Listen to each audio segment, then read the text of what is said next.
Castalia Market. Here at Castalia Market, we sell groceries. Today, we're excited to read Chapter 17 of Fenway and Hattie. I can't wait to read Fenway's Nightmare. We hope you stop by Castalia Market sometime throughout the month of May and pick up a ticket.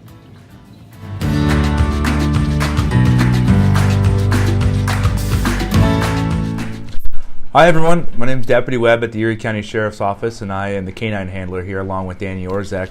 Standing next to me is Canine Zeus, and we're going to see if you can do some reading for us. No, I guess not. So we're going to start with Chapter 17. Without Hattie, nothing matters. Nothing will ever matter again. I slink down, glazing helplessly out the door. When Food Lady and Fetch Man come back inside, they practically trip over my lifeless body.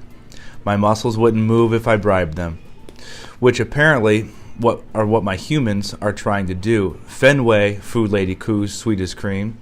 She strides into the eating place, gesturing at my supper dish, like I could have possibly forgotten it's there. Fetchman waves a piece of kibble under my nose. I cannot even bear to sniff it. He presses his hand against my side.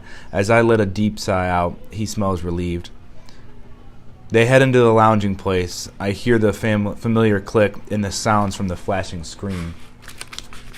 Later, Fetchman comes back and opens the sliding door. Fenway, he says, more authoritatively. This time, when I don't bother getting up, he carries me outside and waits until I water one of the bushes. Through the darkness, we both steal glances at the giant tree, but there's no sign of her. Just a nasty squirrel skittering along the side fence. Fetchman shrugs and brings me back inside. When he closes the door, I press my nose into the screen as if I suddenly see her climbing down the tree and running back to me. I can't suppress a whimper. Fenway, Fetchman says with a sigh.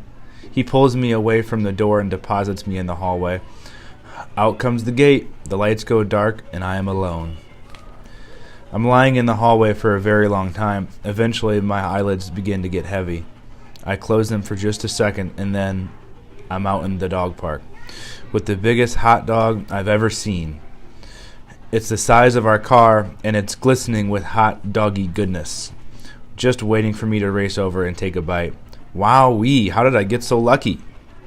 I can't wait to sink my teeth into it. I go to chomp one end, but suddenly the whole hot dog just disappears. Hey, where did it go? It's completely vanished. I'm searching everywhere for it, when over at the fence I see a flicker of pure horror. Squirrels lined up at the fence. More squirrels than I've ever seen. They're enormous, gigantic. It's the scariest sight ever. One very fat, very nasty squirrel leads the pack. His belly is huge and bulging. His teeth are long and fang-like, dripping with squirrely saliva. I can't look at him without shuddering. He is the definition of evil. Chipper, chatter, squawk, the evil squirrel screeches. He scurries down into the dog park, and the rest of the pack follows. They're invading. A dog park is for dogs. I open my mouth to frighten them away, but no sound comes out. What happened to my bark? I'm speechless.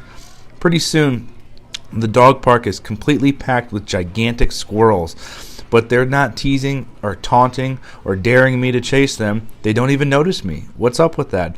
Clearly they have a plan. The evil squirrel scampers over to the giant tree.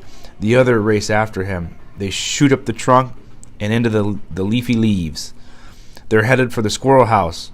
A shiver runs from my snout to my tail. Hattie is up. The evil squirrel bares his fangs. The other raise their claws. They are about to enter the house. Hattie's in danger. A squirrely face pops out of the little window and her eyes wide with fear. I know those eyes. It's Hattie. She turns into a squirrel. I wince in horror, every hair on my coat shuddering with disgust. My sweet, lovely Hattie, my favorite short human of all, has become one of my mortal enemies. I gaze out across the dog park.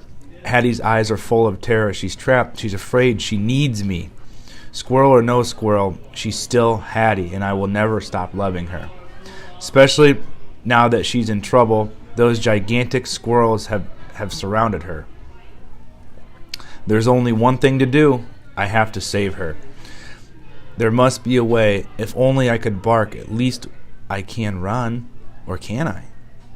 My legs won't move. Come on, Paul. Let's go. They will not budge.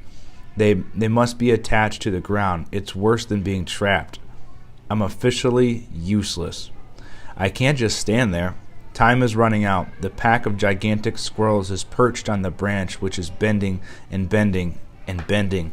I hear a loud rush and whooshing sound, and then crack. Or is it a click? Whatever it is. It's followed by a pounding, splattering sound like sheets of rain, and kaboom! I shiver. It's all so terrifying. I can hardly stand to listen, but then I hear different sounds. Tip, tap, tap. My eyes open, but suddenly everything is dark. I can't bark, I can't move, and now I can't see. Hey, the grass feels exactly like cushy carpeting. It is cushy carpeting. I am no longer out in the dog park. I'm back in the house. I'm in the hallway, in the eating place. Is this real, or is this a dream? In any case, there's no time for questions. The tip, tap, tapping is getting closer. It's inside the sliding door, and it's moving into the eating place. Good thing there's nothing wrong with my hearing. Rain pelts against the window. A light flashes outside. For an instant, I can almost make out a large, lumpy, bumpy creature inside the eating place. It smells like a damp tree bark and wet leaves.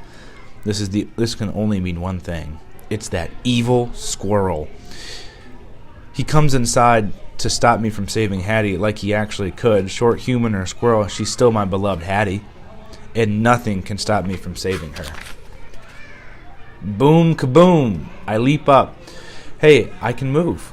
Out of my way, squirrel. I bark. I have a job to do. Hey, I can bark.